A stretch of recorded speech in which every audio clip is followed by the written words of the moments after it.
I bet on myself. Yeah, I bet on myself. Yeah, I bet on myself. Yeah, I bet on myself. I don't need you, I do it myself. Welcome back, J2 fam. I'm your host, Jeremiah. And I'm also Jeremiah.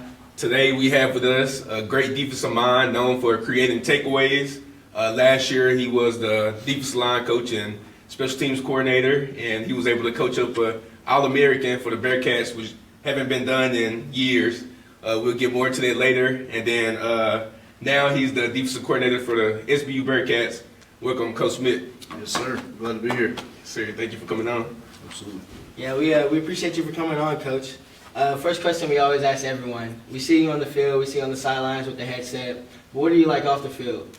I would say most of the time I'm pretty similar to how I am on the field. You're going to see me, cracking jokes and being funny, but when it's time to get to work and do business, we got business to take care of. So I'm the same way at home, right? We're going to have fun and be crazy at the house, but when it's time to get serious and get some stuff done, we can do that too. So I would say pretty similar to on and off the field. Yeah, I see the kids running around, big family guy, I assume. What has the family been like moving here to Bolivar? It's been great. The kids love it. And so we came here, bought a house, love our house. So the kids are just outside playing all the time. I got 5 of them, so it's chaos. It's good chaos. I always tell that. But man, it's awesome to just see them run around and being able to be at the facility and seeing you guys and being around the team. They love that, and so I love being able to bring my kids around. Mm-hmm. Yeah. Could you dive more into the importance of family and what that means to you? Yeah, man. I would say obviously some of my biggest role models throughout my entire life were coaches, and so being able to have my kids around other coaches or have my kids around for you guys to see I'm trying to model what a good family looks like, and hopefully I'm doing a good job. But for those guys that don't have a good home life or family life, hopefully they're seeing that from my family and what they can do in the future. And so it's good, hopefully for you guys, but also for my kids to see how I interact with my players. It's not any different than how I interact with them at home. They have high expectations and high standards that they need to achieve, and you guys do as well. And so I kind of treat it the same way as I do my job. For sure. We were talking about it off camera. You got a whole basketball team over there. Whole team of them. So you said your oldest was 12. I forgot what you said the youngest was. So 12, 10, 5, 3, 1. Wow. A lot of different ages. Are you big on allowing your kids to find their own sports, or are we training them young? For sure. So I think that was probably the biggest question I got asked. My 3 oldest are daughters, and so I think the first thing that everybody asked was well, what if they don't like football? I mean, what are they going to do? What are you going to do? And it's well, they can't all love what I love. Maybe they will, but some of them probably won't. And so I don't push anything specifically, but honestly, my daughters do love football, so they're around it enough. They're probably gonna soak it in a little bit, right? But it was just really good. As they've been around the game and been around the players, they know ball. So my 12-year-old, we'll get done with the game and she'll say, "Dad, that block in the back, that's what are we doing?" And so she's coaching it up too, and so she knows all the penalties and all the things. When she was younger, it was all about the band. So she went to the game. She was mad at away games because the band faced the other direction. They didn't face her. So, but no, they have blossomed into their own sports. My 3 oldest do gymnastics. My 2 sons, all they talk about is football. So we'll see how that goes as they grow up. But they love some football. So. Yeah, we talked about family a lot. Now let's pivot towards you and you growing up playing football and stuff like that. So speak on your playing career, and then also Coach Henson wanted you to tell us what number you were in college and high school. Okay, yeah. So I played tackle football since kindergarten. So I as a young kid I grew up. Yep, grew up in West Plains, and so there was no flag football at that time there, so it was straight into tackle. So I don't know if I can dig those videos up or not. That's all the old school tapes, but see me with my knee pads down, literally hanging on my ankles, and I'm running around, trying to tackle people. Just a little guy, but So did that, and obviously, like, since I was 5 years old, I always said, you know, most people say I'm going to play in the NFL or I'm going to play in the NBA. Like, my thing was I was going to coach in the NFL, and I'm not sure why. Like, didn't really have a lot of coaching influence in my family, but that was just from 5 years old. I said I was going to do that. So we'll see if that ever happens, but at least then that was the dream. Go all the way up through middle school, through high school. So end up back in Mountain Grove, where my family is from. Played there as a 3-year starter at Mountain Grove at defensive back and then at wide receiver. End up here, so I came here for a year, ended up transferring out, ended up at Evangel. And so at Evangel, I was a 4-year letterman there, had 3 picks my freshman year, you know, played off and on there, but got done playing there, so I was number 9 in high school, just for Coach Hanson's sake. Number 9 in high school. I was number 39 in college through college ball, and so had a great time there, and then jumped right into coaching as soon as I could. So. Hey, I can't even say nothing because I was number 39 my first year. It was bad. So yeah, I'm just gonna leave it at that. Hey, sometimes you just gotta take the number and make the number. Yeah, right? So. Exactly. You gotta make the number something. So you talked about you had an early vision that you would be a coach in the NFL. So obviously you've been pursuing coaching. You've been down that path. What was your first? How'd you get your first coaching job?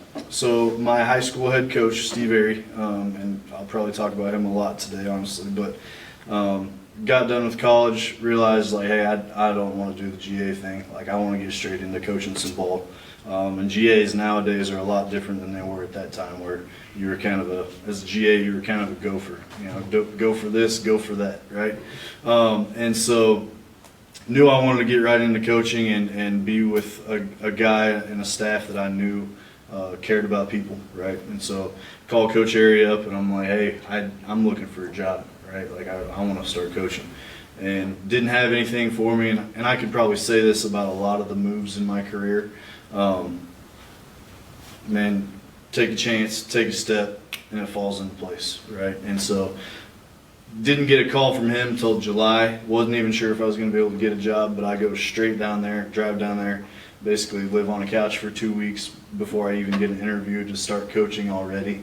And then everything lines up, get my interview, get the job, jump right in, and kind of the rest is history there. But Coach Airy, that's my guy, and so he was the first one to give me a job.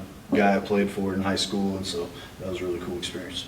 You talked about how you just went right at it, and like you said, the story of you is just going for it, and then things fall into place. Can you talk about just the importance of once you have something that you want to do, going all in for it? You know, you said you slept on 2 couches or a couch before you even got the interview. Yeah. So yeah, just talk about the importance of really just going all in for something that you believe in. Yeah, anytime something's worth something, it's probably going to take a risk, right? And so, you know, God orders our path, but He requires us to take action as well, right? And so you can't just sit around and wait for something to happen all the time. You got to take a step and maybe take a risk to go get it and trust that God's going to see you through it, right? And so to me, that's probably a big thing that I would say throughout my career. It's like, man, this is a crazy step. It's a good step. I'm not sure, but I'm going to trust it, right? And so I would say for more often than not,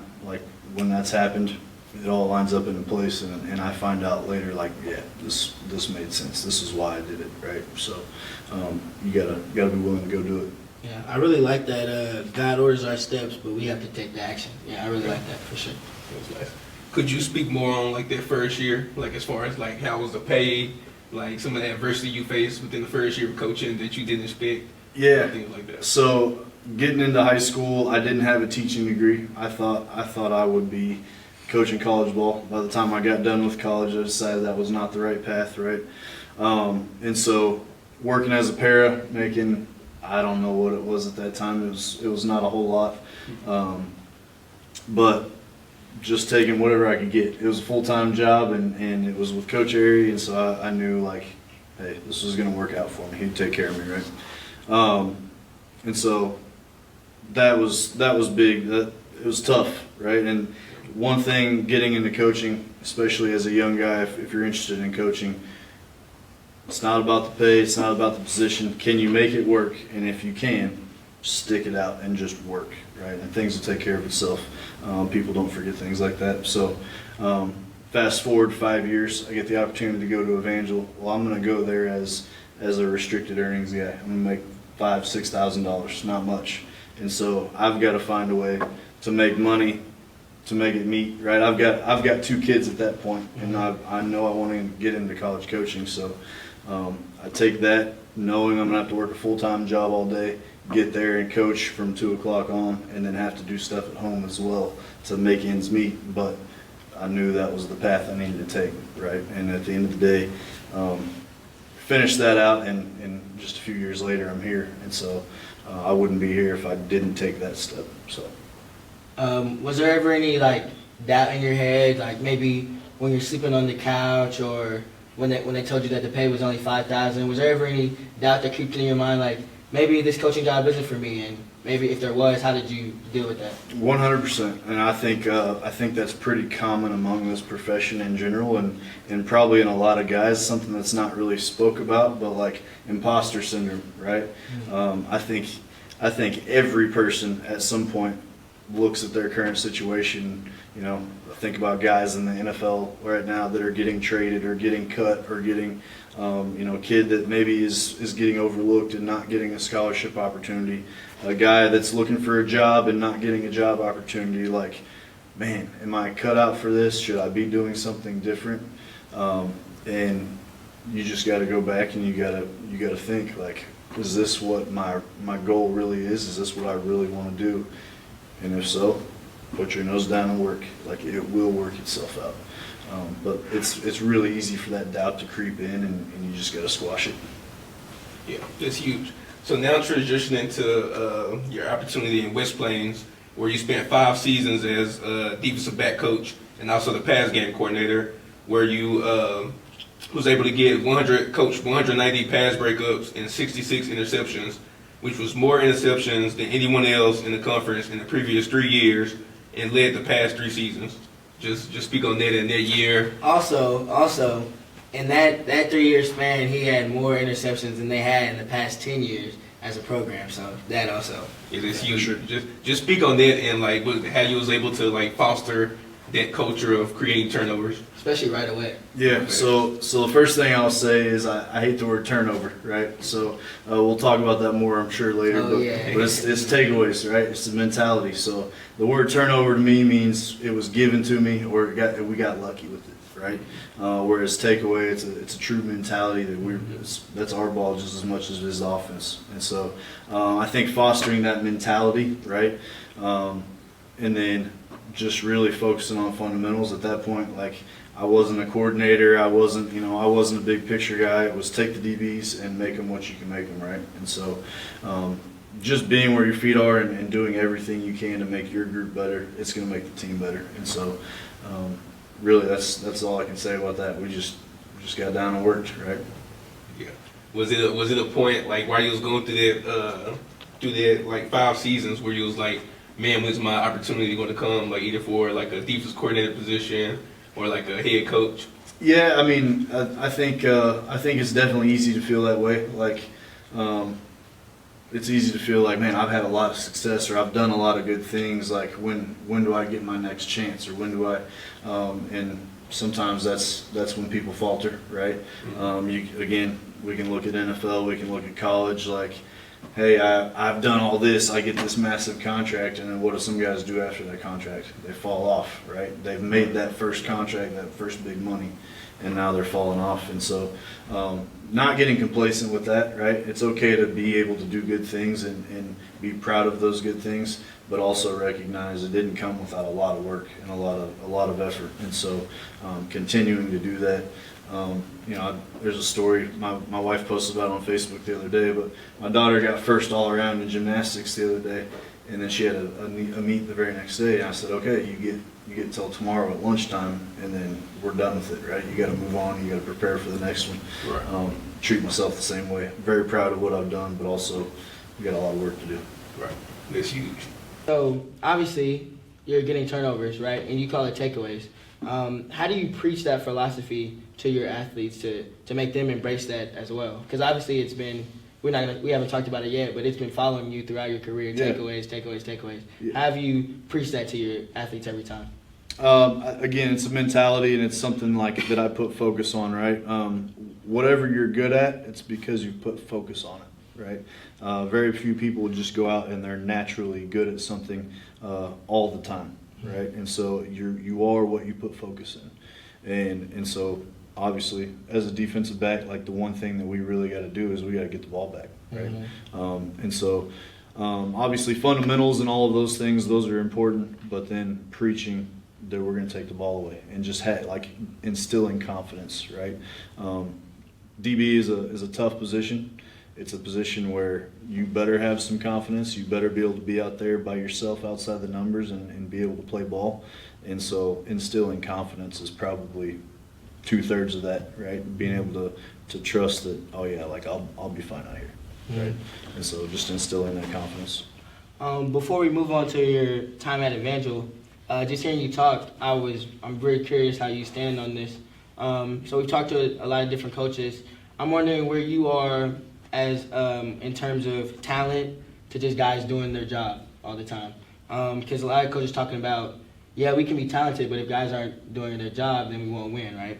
Or maybe we're not as talented, but if every player does their job, we have a better chance of winning. Where do you kind of stand? No, I think playing clean ball, doing it the right way, and doing it really well, you can get away with less talent, right? The better you play and the smarter you play, the less talented you can be and still be successful. But let's make no bones about it. The guys with the better players win, right? And they do it often. And so I think it's obviously a big mix of both. You always want good players. Good players are going to change the game for you, but they got to be doing it right. Otherwise, we're just running around. Yeah. So definitely a good mix. For sure. Right. Now pivoting to Evangel, talk about just the opportunity you had to go to Evangel, and why did you take that? Like coming from high school where you kind of like stuck with what you got, like you can't recruit or anything. Yeah. Going to college and like you being able to recruit the guys you want and bring them in and use them how you want. Yeah, it's definitely different, right? High school coaches are some of the best coaches I've ever been around. I mean, because like you said, here's what they got, and they got to make it work, right? And so you see some really good ingenuity with that. You see some really good coaching because they'll make some kids that are half invested and they just want to put on the uniform. They're going to make them play really, really hard and get them to do what they need them to do. And honestly, that gets lost in coaching a little bit where like they do some good stuff. As far as college goes, yeah, it's a lot easier to be able to say, I need this, let's go recruit it, right? The game is more detailed for sure. There's a lot more that goes into the college game. But at the end of the day, coaching's coaching. Like you got to get out there and coach. My time at Evangel, obviously, like I said, I started out being a restricted earnings guy, not making much money. Worked my way into a full-time role there, but treated everything recruiting-wise just like I was a full-time guy, right? And you'll talk to our GAs here; they do the same thing. Those guys are full-time coaches; they're just not getting full-time pay. But got to recruit, got to do a lot of recruiting there. Was really successful. Ended up, I can't remember the numbers off the top of my head, but ended up with a couple guys that were conference player of the year, All-Americans, all that kind of stuff. So the one thing I definitely do take pride in as a coordinator is I kind of know the pieces of the puzzle and where I want them to fit and what kind of person I need to fit that mold. And so really just like through my time at Evangel, my time at Rockbridge, like I've got one position and I won't name it, but I've talked to the guys in that group already. I'm like, listen, I've had an all-state kid or an all-American kid, whether high school or college, in this position every year. So, don't screw it up for me. I need another one this year too, right? So, Yeah, definitely. Your time at Evangel, you had 9 all-conference athletes, 3 all-American selections.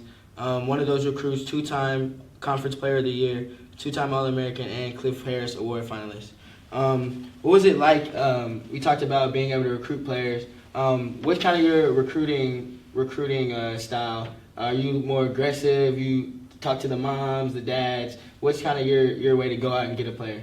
So the first thing I always talk about is I don't sell a program, I present it, right? Okay. Like, we are who we are. At the end of the day, I'm going to tell you exactly who we are.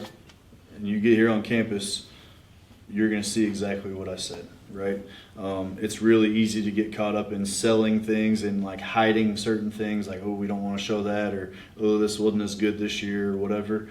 We are who we are, right? They're going to find out one way or the other. Mm-hmm. And so being real with kids, right? And like you guys understand more than anybody, you can see through all that stuff. And so being real, being honest, that matters, because I can sell a kid to get here and I'll find a way to get him here, but then he's going to get here and realize it's not exactly what I said. And so he's probably going to leave anyway, right?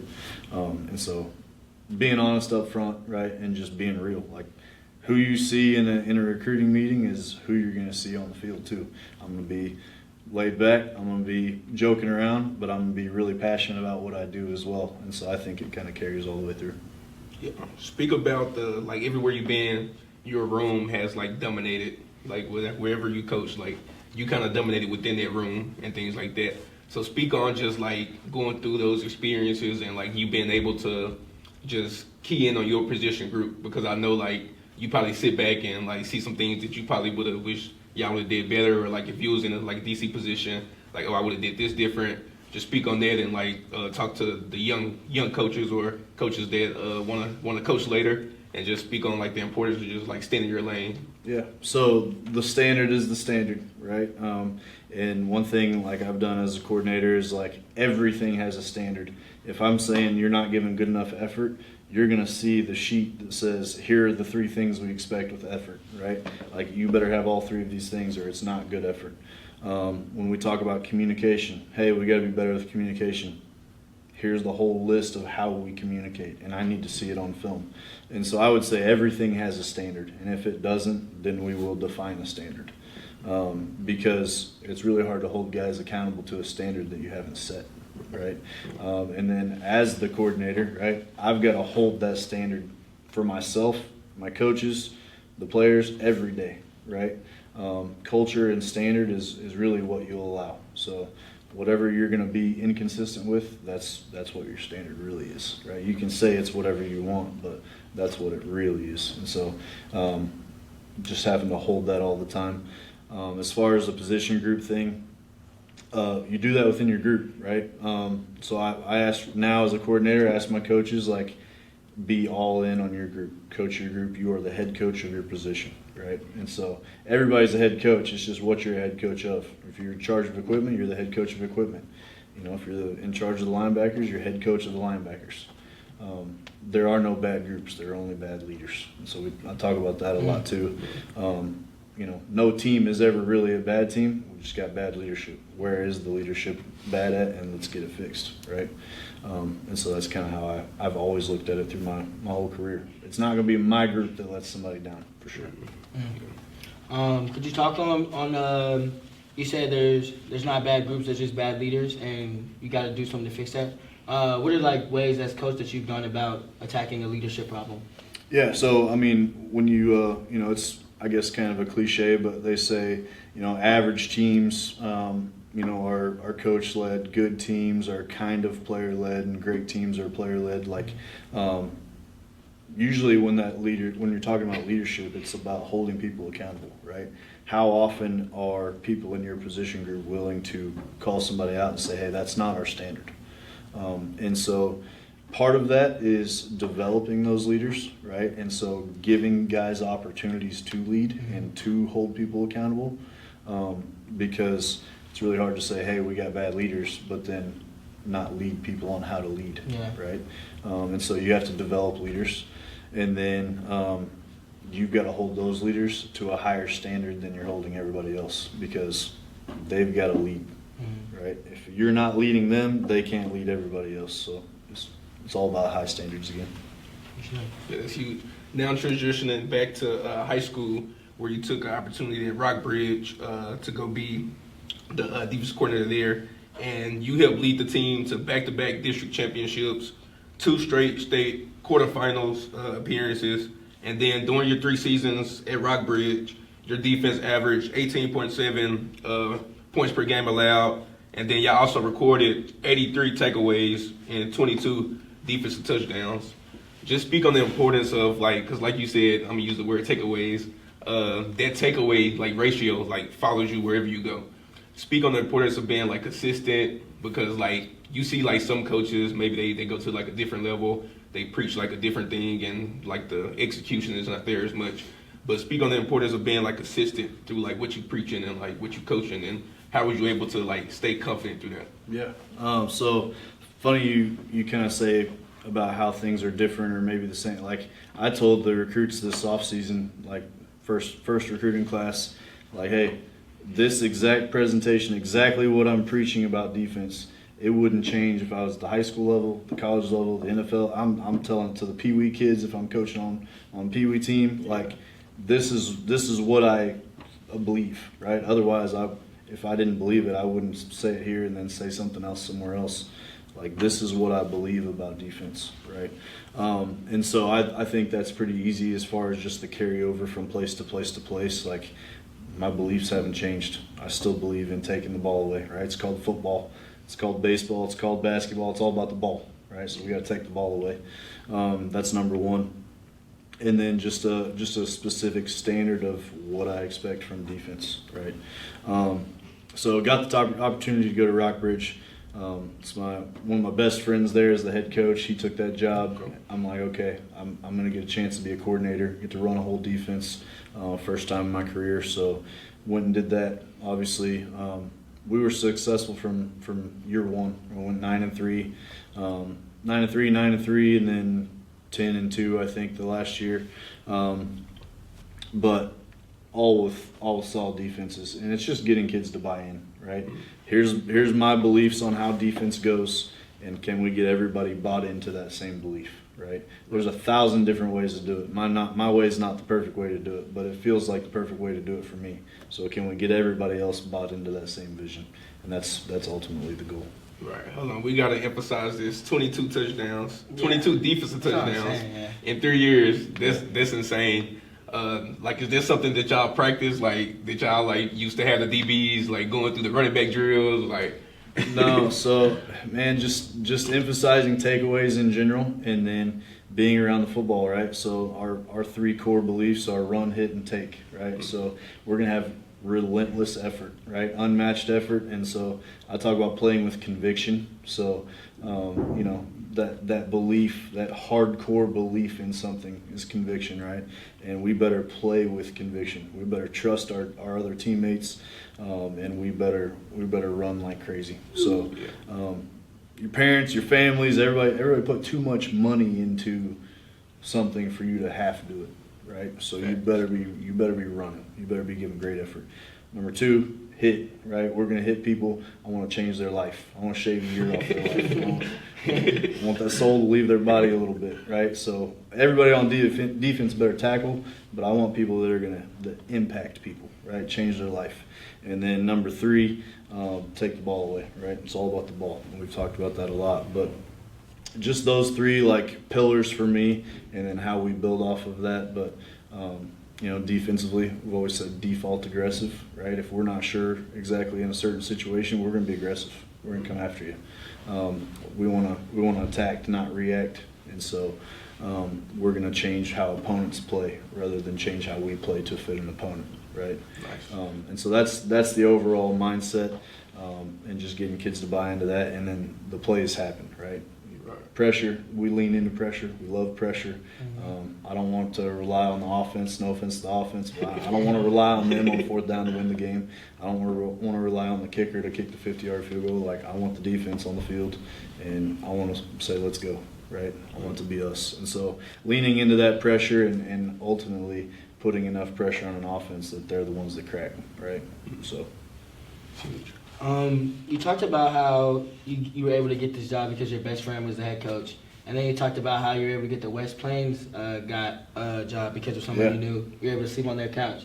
Talk about the importance of building meaningful connection throughout life and keeping those connections throughout life. So, because you never know where they'll lead you. 100%. Man, the coaching profession in general is crazy. It's all about networking, and it's a lot about who you know. Obviously, you got to know some things too. You got to be able to coach ball, but you probably better know somebody within that program too. And so, just a fun fact, especially for any young coaches listening, like I've had 4 different jobs now. Every job I've ever gotten, I didn't originally apply for. I was called for it. Okay, I've applied for a lot of different jobs over my time. I've gotten maybe 1 or 2 interviews, but I've never gotten hired at a job that I reached out and applied for. So every job has come and found me, not the other way around. And so again, just another emphasis of why you should be where your feet are, right? You should be eyes down and going to work, and the opportunities will come. So that would be the biggest takeaway, in my opinion, to just like put your nose down and work, network with people, and something's going to happen for you. Right. You was talking about the coach earlier who gave you your first coaching opportunity and things like that. Just speak on the importance of like how important it is to have like a good crop around you, a good crop of people that's willing to invest in you and that's willing they'll build you up and things like that. For sure. So I talked about obviously that guy was one of my role models as a young kid. So I got to play under him as a coach, and then I got to coach with him as a coach. That's one thing I learned from him. Like, he was the same guy, right? He coached me just like he coached with me. Same love, same passion, same awesome guy. And so I would say a lot of how I coach is from him. And so you're right. I mean, having the right people around you that are going to help mentor you, help lead you in the right direction, not pull you astray, is a big deal. So, the cliche, like you are the sum of your 5 friends, right? Your 5 closest friends. I would say that's true. Who you spend the most time with is who you're going to be a lot alike. So make sure you find the right people to do that. It's huge.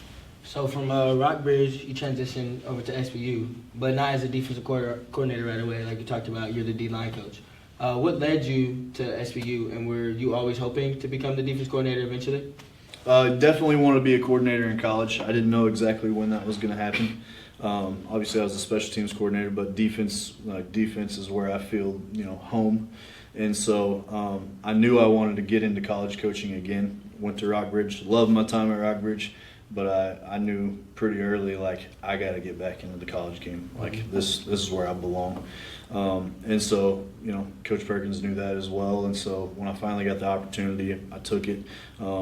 Man, I wasn't sure. It was another one of those situations we talked about earlier, like, it takes a leap, right? And I wasn't sure. And actually, he was the one that said, you've been talking about this. Like, you need to go take this. Like, you need to take this opportunity. And sure enough, like, here it is. I'm not quite a year in yet. We've got a few more days until I'm officially a year in. But now I'm the defense coordinator here. And so it kind of worked out, I think, maybe like it was supposed to. But it's wild how that works. Mm-hmm. And could you talk about, like, obviously we've been praising your stats all podcast, but could you just talk about what you felt made you the right fit for to take on this job? I think ultimately similar beliefs, right, and how a program should be run, how things should be done, and then also just the standards, right? Mm-hmm. And so he kind of knew, obviously, how my standards were for special teams when he brought me in, and how we got better in however many categories, but just that I was going to hold high standards. Obviously, I'd been a defensive coordinator before, been a successful one, but then came here and was successful in my roles as well, right? You can't control everything, but what you can control, be good at. And so I felt like obviously I did a good job of that, and so he felt like I was the right one to take the reins over. For sure. You said every job you had somebody called on you to come up. Coach, I'm guessing Coach Henson called you up, and you knew Coach Henson playing at Evangel. Yeah, so he was at Evangel a little. I'm gonna throw him on the bus. He was there far before I was there. Never even ran into him. But we go to AFCA every year, so American Football Coaches Association. Evangel has kind of a big dinner where if you've played there or you coach there, everybody meets up and kind of networks, right? And so my very first ever AFCA. I met Coach Hansen at this thing, and that was the first time I'd really met him. Kind of knew who he was, but the first time I'd met him. And so then we kind of met at dinner every year. And so this has almost been 5 to 6 years in the making, just with once a year, hey, how you doing? How are things going? What are you doing now? What are you trying to do? And so we'd had dinner a couple times at this last one right before he got hired here, and just kind of told him like, hey, I'm trying to get back into college ball. I don't know when it's going to happen, but that's my goal anyway. And sure enough, 2 months later, he's got the job here, and he's like, hey, you still looking for a spot? Mm-hmm. And so, man, those little connections, that one dinner you have, you never know how that's going to pay off later in the future, and just building relationships and setting a good first impression, right? It all matters.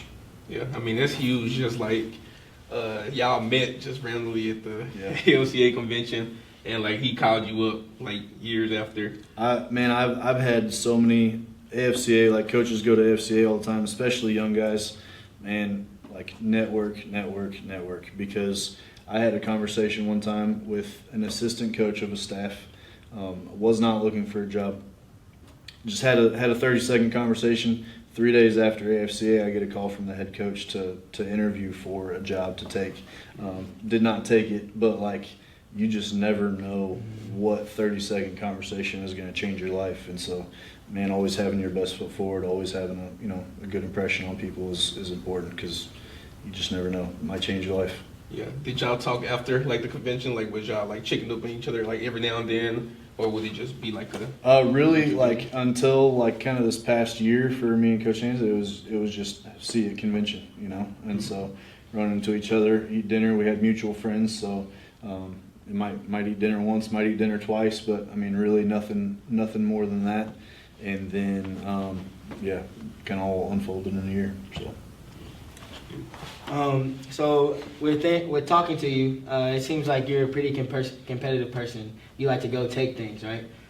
So how exciting is it for you to be a part of a change, not to just come to a program that's already like seeing like loads of success, but we're coming in here trying to change the culture and really be a part of that change. How important is that, and excited are you to be a part of that change? Yeah, every place that I've been at has been in a similar type. Like I told Coach Hansen after being here for about a month, I'm like, man, this is exactly like Rockbridge. Like, they were not super successful before, but we get here and the culture is like not bad. Like they want to win, they want to compete, they work really hard, they need good direction, and so. Come in, start working, and it feels like we're already headed in the right direction, right? It was the same thing there. It was the same thing at West Plains. So West Plains, my first year, so Coach Aries' first year, he was 0-10. Second year, he's 3-7. I get hired that third year, and we went 8-3. We shared the conference that year, and then we were solid since. Evangel, we were building. I leave. I think they won the conference the very next year, so I'm like, man, just a little early. Right? But no, great teams there and really good players there. Rockbridge, same thing. We come in. We had success maybe a little faster than we thought we would, but immediately really successful there, and now we're on the come up here too. So it's kind of been part of what I've done every place I've been is we're building something up. So raising the standard. For sure. Yeah. Now I'm coming back to your success here, and when you got here, like the D-line just kind of like took off and things like that, and it's like proven through like the accolades and the stats and things like that.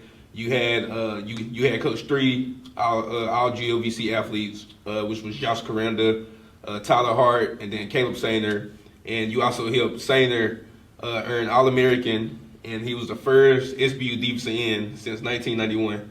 To get the All-American, and he also broke the single-season record in tackles for loss with 20.5, and he was second in the nation in the statistic. That's huge.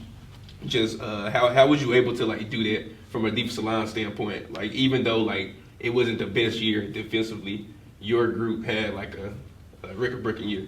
Yeah, I mean, obviously, I'm never going to sit here and say, hey, it was all me. Like, I changed everything. I fixed it, right? Obviously, like I said, I'm going to have high standards. I'm going to expect really good things of everybody, and I'm going to be consistent with that. But the guys have to put in the work, right? And so that was a really good group. They worked extremely hard. I think obviously pointed them in the right direction, and then at the end of the day, like they got to go make the plays. And so, consistently, I think I'm getting guys pointed in the right direction. We'll say that, but they still got to put in the work and go make the plays. So they did a great job of that. For sure. Could you just speak on you obviously got the new DC job this year. Could you just talk about maybe some goals that you have, as you're taking on this mantle as defensive coordinator? Yeah. So goals I've got, obviously, we can get better in a lot of categories, right? But it all starts with communication and being on the same page. So I want you guys to play fast, okay? So want us to play fast, want us to be great communicators, and again, those three pillars, right? Are we playing with a relentless effort? Are we smacking people with the ball, right? And are we taking the ball away, right? If we're doing those three things, the stats and all the other things, that'll take care of itself. But it's defense is a mentality more than anything, and so it's instilling that mentality and that confidence. Right. So how do now you as a defense coordinator at SBU, coming off of last year where the defense finished at the bottom of the GLVC, like what's your goal to like flip that and turn it around like you did anywhere else you have been? Yeah. So obviously, going back to takeaways, right? I want to be takeaway you. So again, whether it was state or whether it was in the nation in college, we had one of the best takeaway defenses wherever I've been, and so I want to continue that. I want to be takeaway you here. I want to lead the country in that, and so that's the main focus, right? Because again, it's all about the ball, and so whatever we can do, whatever little incentives, whatever competition we can get. So we've already got the chart set up for spring ball where, yes, punch out opportunities are great. Forced fumbles, recovered fumbles, interceptions, all that stuff is great. But how many times are we trying to make that happen? And so every single play, we should have multiple punch-out opportunities, right? How many guys are taking those? And so we're going to really emphasize that, really emphasize tackling and takeaway circuits, right? Doing a lot of different things in that regard. But it all starts with getting the ball back. Because you can give up a ton of yards, but as long as they don't get in the end zone because you're taking the ball away, you'll be all right. Right. So what's your message to the defensive guys that's going to watch this and like the freshmen incoming on defense who y'all recruited and things like that of when they come in, this what to expect from the defense, this how we're going to play? Yeah. So I'm a little biased, but I think this is a really fun defense to play in. And everybody's going to get to do a lot of different things. And so you're never just sitting in the same look twice. We're always doing different things and blitzing from everywhere. So everybody on our defense can blitz. Everybody on our defense can drop. There's been times where the nose was the first guy to get a pick in the season. Okay, so That's crazy. So doing all kinds of fun stuff. Just expecting that, right? Expecting fun defense, and defense is fun when you're keeping people out of the end zone. Number one. So and you're taking the ball away. So just coming in with the mindset that we're gonna be aggressive. We're gonna be super physical. We're gonna fly around. We're gonna take the ball away. On a scale of 1 to 10, how excited were you? Because I know you were scheming that up all week for the nose to get the pick. So for him to get the pick on the first, it's not supposed to happen, right? Like it's not supposed to happen. So you always hope it does. Usually the quarterback's going to look and then say, "Oh no," and we're going to get sacked, right? And that's good too. Love a sack, but when a big fella gets picked, it's a good time. Whole sideline goes crazy. So. Yeah. I just got one more question for you. Just because you were talking about so much about your family man and how you're raising your kids, I wanted to know: has being a parent helped you become a better coach, or has being a coach helped you become a better parent? Yes. And how do those intertwine? So man, it's so similar, and it's funny because when we do our Bible devos on Thursdays with Brad, it kind of gets into the same type thing of like, golly, like I know God looks at me sometimes and he's just like, what are you doing? like come on. And I feel the same way, right? We screw up a coverage or my kid does something that's pretty knucklehead like. I'm sitting there and then I think about it, I'm like, I know God's done that with me before. I know he has. Mm-hmm. And so and there's so much carryover, and setting high standards. You have to discipline your kids. You have to discipline your players, because if you didn't, really you don't love them, right? If you love your kids and you love your players, then you better discipline them and make sure they're doing things right and holding them to a high standard. And so I think there's a ton of carryover between being a good dad, being a good parent, being a good husband, being a good coach, all of that, right? There's a lot of carryover for sure. For sure. And then just lastly, any final words that you would give to any young coaches just coming up in the coaching game? We talked about it already a little bit, but man, just keep grinding. Like, put your nose down, go to work, be the best. If it's the video guy, be the best video guy in the nation. If it's GA doing the laundry, be the best GA doing the laundry ever. Always come to the head coach with a solution, not a problem, right? That's probably it. For sure. Got one more. As a defensive coach, what coach with a defensive mind you like to model like your style after, or like your defense? And then also just let's make sure we get some promo here of like, why should the recruits come and play for you on your defense? Yeah. So all right, man. There's been a lot of great defensive coaches. And I think of Gary Patterson. Obviously, he's been a head coach. He was a great head coach at TCU for a really long time. Nick Saban, right? You'd probably take those two defenses and put them together, and that's probably who we're most like. Dan Lanning, Kirby Smart, all those guys have done a really good job at some of the things they do. Blake Baker, I've actually got to get really close to him and some of his assistants whenever he was there at Mizzou. So shout out Coach Olson, Coach Davis. Those are two great dudes that have helped me a ton with different things. But I would say those guys, for the most part, like, it's kind of where my mind goes when I think of great defense and how we're going to play ball. As far as the recruits, again, back to the three main pillars. Like, we're going to fly around, we're going to have a good time, we're going to knock the ball out of people, and we're going to take it away. And so it's a fun defense to play in for sure. And again, no matter where I've been, we take the ball away, and we've been pretty successful. So, not turnover, take it. Take it. You got to take it. All right, now last question for real. We gotta put you on the spot right here. Okay.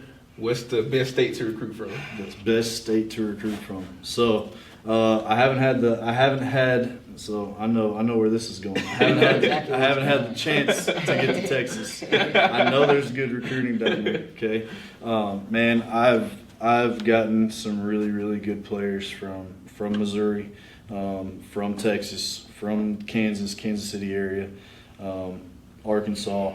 There's a lot of good ball in the Midwest, no matter where you go. And so I can't give you a solid answer. Oklahoma, right? Got some really good players at Oklahoma. So, man, I just say there's good football in the Midwest. So we really don't have to leave that to go get some good players. Yes. Well, Coach, we appreciate you for coming on. This Coach Smith, new defense coordinator for the Southwest Baptist Bearcats. Make sure y'all follow along, and make sure y'all subscribe, like, comment, all that good stuff. For sure. Make sure you guys like and subscribe, have your notifications on so y'all don't miss any new videos, and just continue to show the love and support.